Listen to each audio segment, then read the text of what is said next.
This week on the show, Fnatic are back on top, Luminosity go on a miracle run, and Envious's honeymoon period is over. I'm Jack Westerman, joined by Jason Moses O'Toole, and you're watching PopFlash. Our first and only story this week is the DreamHack Winter / FACEIT Stage 3 Finals, which took place over the weekend of 26th to 28th of November in Jönköping, Sweden. Now, Jason, this was a pretty big tournament, $250,000 on the line, and some of the world's best teams in attendance. So, without further ado, let's take a look at Group A. So, we've got virtus.pro, Legacy, who we talked about last week. They're kind of the slightly unknown Australian team. Team Liquid and Team Solo Mid. And I think we should probably start with Solo Mid here, Jason. So, obviously got off to a great start. That 16-0 win over Liquid in round one before going on to beat virtus.pro 16-13. So took the group, 2 straight wins. Fair to say they looked pretty good in the early stages of this tournament, right, Jason? Yeah, definitely. I mean, that 16-0 obviously helps. That's a big win over Liquid, who, I mean, their European woes continue. But yeah, TSM, they came off that IEM where they looked, they got second place, but it was like a lackluster second place. They looked very out of sorts, and at least in the group stage, they opened this tournament up looking much, much stronger, much more like that TSM that we know. Very just efficient, just killing machines kind of, with really strong fundamentals. So it started out really, really well for him. And what you mentioned Liquid's European woes. Can you call this a woe? This was just more like a whitewash at this point. This was carnage, for lack of a better word. So, got 16-0'd by Solo Mid. Then went down to the elimination match in Group A, where they beat Team Legacy, and then obviously got swept by virtus.pro in the second place game as well. Are we seeing Team Liquid play to their potential, or what's going on with these guys? I mean, no, this was an underperformance. I don't know what it is about Liquid when they go overseas. They just seem to really struggle, and yeah, this was just a beatdown of epic proportions. I mean, you can almost throw away that TSM game. I mean, not completely, because it is the result that occurred, but I always try and eliminate those 16-0s and just say, all right, everything went wrong for Liquid. They weren't into it. They never really got anything going. Let's just look past it. They got crushed, but that's not going to provide us anything useful. They still, against virtus.pro, on the other hand, that 2-0, they still have massive issues in their clutch situations, which is so crazy because for a long time they looked great in them. Especially with Hiko joining the lineup, one of the best late-game performers in North America. But when he's not alive, you can see in these situations they really struggle. I mean, they lost some 3-on-1s, 3-on-2s. This was a matchup as well where they got opening picks, and once it hit the mid-round point, even when they're up 5-on-4 or 4-on-3 or 5-on-3, they're still losing rounds. That happened especially against TSM, but I mean, there are rounds with Liquid when they have an advantage in the last 10 seconds with the bomb planted that you're just how do they possibly lose this? It's so frustrating to watch. And that's something they really have to get a grip on, because their early rounds look great. I mean, they have fantastic entry players. They're getting opening picks, but just something collapses. And it's just insane to watch, and it's so confusing. Okay, well, on that note, let's jump over to Group B. So you mentioned Luminosity. This was their group. So Ninjas in Pyjamas, Envias, Luminosity, and Team Fnatic down here in Group B. And I want to kick things off with Team Fnatic because they obviously got off to a phenomenal start as well. Yeah. Much like TSM, got a 16-0 win in their first game, went on to the winners match versus NiP and blew them away 16-4. That's no small. That's nothing to sneeze at essentially at this level of play. Are we seeing? Well, let me just be very blunt. This is obviously a very good sign for their new roster, right? Yeah, very good. I mean, here's the thing about Fnatic, and I think a lot of people were a little bit worried about how they'd perform with Pronax leaving, the technical in-game leader, and Flusha taking over the calling duties. But it's actually not that worrying to me, and I'll tell you why. It's because over the course of this year, if you look back on their matches, even in December of last year, maybe the first 3 to 4 months of this year, you could really see the influence that Pronax had on how they played. And as the year's gone on, they've kind of gone away from that. They kind of weaned themselves off Pronax. You could see they became more individually focused, more just, freewheeling, basic teamwork, let the stars shine, Olaf having an amazing year, JW doing his thing, things of that nature. So they actually have gone away from, that technical in-game leader who wanted to actually run a little bit more complex tactics. So I think now, I mean, it's going to be easy for them to transition into this new player who's very talented. Flusha can just call very basic things, and he's got all the talent in the world at his disposal. So it's a lot of pressure gets taken off the caller. So I don't think that's going to be a huge issue for Fnatic moving forward. Absolutely. And you mentioned Olaf there. He, of course, was nominated for Esports Player of the Year this year. So yep. Yeah, that's something we'll come back and talk about in Quickfire later on. But that map that Fnatic won against NiP in that winners match, so 16-14, how much weight do you allocate to that given NiP's recent struggles? Is this almost like, was this event, in fact, almost like a last hurrah for this particular NiP roster, do you think? More than likely. I mean, there's obviously been everyone knows all the rumors that's been swirling around him. I've been hearing things just, at events and private things that, you never know if it's going to come to fruition or not. But yeah, more than likely this is the last event that we'll see this NiP lineup, and maybe some of these players even changing organizations, maybe some retiring. I'm not sure, but still, I mean, you look at what they did to Envy, 16-8, and for Fnatic to come in after that and beat them 16-4, I put a lot of weight in it. I mean, NiP had a pretty solid last showing. Obviously, they would have liked to make it into the brackets, but they just ran into a crazy Luminosity team in that second place match. All right, well, thank you for your insight there, Jason. Let's jump over and take a look at the brackets.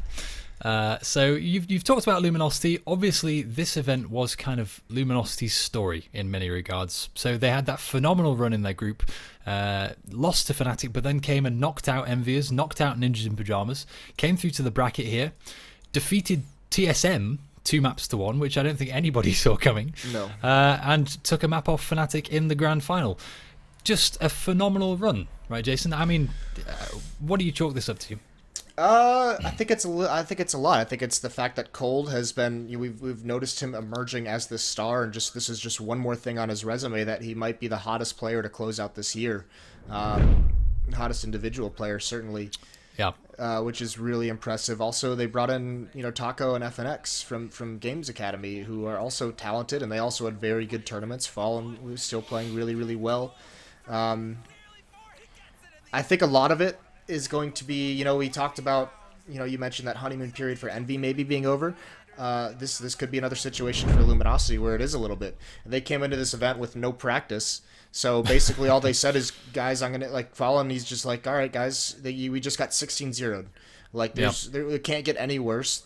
Play loose, play yourselves. And you could see as this tournament went on, after that 16-0, they went in and they beat Envy in a 2-1, and then NiP in a 2-1. And as this tournament went on, they started to believe in themselves a little bit more. And you could see their players, although inexperienced for the most part on this stage. I mean, they've been playing a lot internationally at majors, but running this deep into the tournament, they started to believe in themselves, and they started to play really, really confident. They lost that fear that they saw that we had, excuse me, against Fnatic, and they were just, for lack of a better word, they were just playing balls out, and it was really, really cool to see, and it was a really miraculous level to hit for a roster that's so new together. And I give all the props in the world to Fallen, who I think is the best leader, not even necessarily tactically, but just the best leader that we have in the Americas, and also their coach, who's getting a lot of credit on Twitter, and I just kind of do that because a lot of the players have mentioned him. I'm not sure exactly what he does, but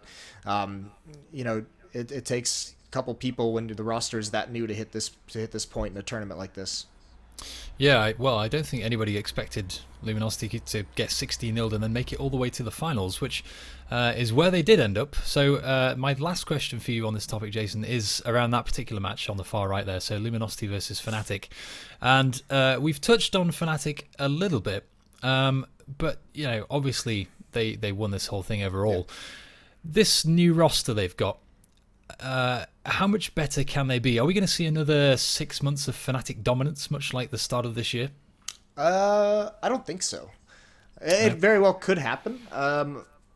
There's just so many good teams right now in CSGO, and let me look at the highlight. At any point, look at this tournament. Luminosity comes out of nowhere this event. TSM's always going to be competing. virtus.pro, we know at any point can step it up. We're going to have to see what happens to the NiP players. That could be a whole other new super team created that can be dangerous. Envy, this is a bad tournament for them, but they're going to show up. At any point, the top 8 to 10 teams in Counter-Strike can beat each other in these tournaments. So it's a pretty crazy time, but Fnatic still obviously extremely talented, extremely dangerous squad. And when they have someone like Olaf, I think it was Lurpus that tweeted out, there's some tournaments where we may have doubted it, but Olaf is most definitely the best player of 2015. This was his year. And the only reason I don't think that we'll see this again out of Fnatic is I'm not sure that an individual is going to be able to dominate the way that Olaf did during this year moving forward for this long. Even Olaf, I don't think will do it through all of 2016. Last but not least, I've got some quickfire questions for you, Jason. So, quick as you can, give me your thoughts on the following news stories from the week. First of all, Kenny and Olaf Meister, as we alluded to, have been nominated for Esports Player of the Year. Yeah, I think, if this is going to be Esports Player of the Year, there's a lot of options along with them. So that'll be interesting. If it's just for Counter-Strike, I think you have to give it to Olaf Meister this year. He was just too much of a beast. With regards to Esports Player of the Year, I'm sure there's some League of Legends player like Faker that might be up there. I'm not too knowledgeable about who's been dominating StarCraft this year recently. But there's plenty of games to pick from. But if it's just Counter-Strike, Olaf Meister is hands down my pick. Next up, Team Denial has won ESEA Premier Division.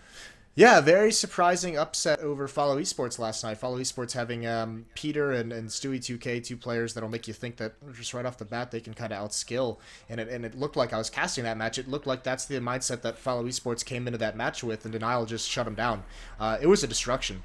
Denial actually started out like 0-7 in the first map, and then went on a 32 to 4 rounds in the remaining portions of the matchup. So it was just insane. Valens has left Team Complexity. No surprise. This was kind of rumored to be going. It kind of started getting spread around after the iBuy Power Cup and the RGN tournament that would be a change that was going to be made.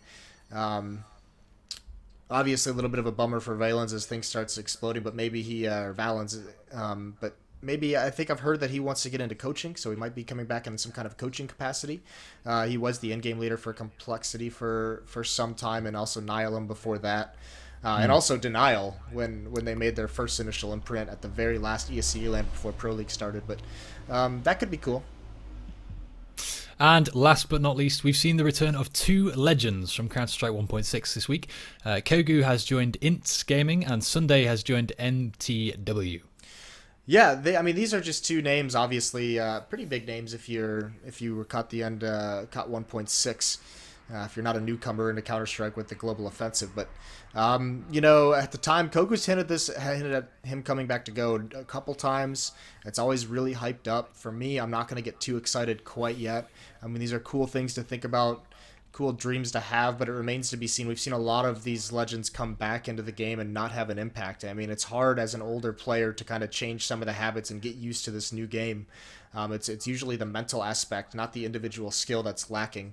So hopefully they can make some kind of an impact, but long way to go before we can get excited about it. That's it for this week. I'm Jack Westerman, joined by Jason Moses O'Toole. And we'll be back next Wednesday with another episode of PopFlash.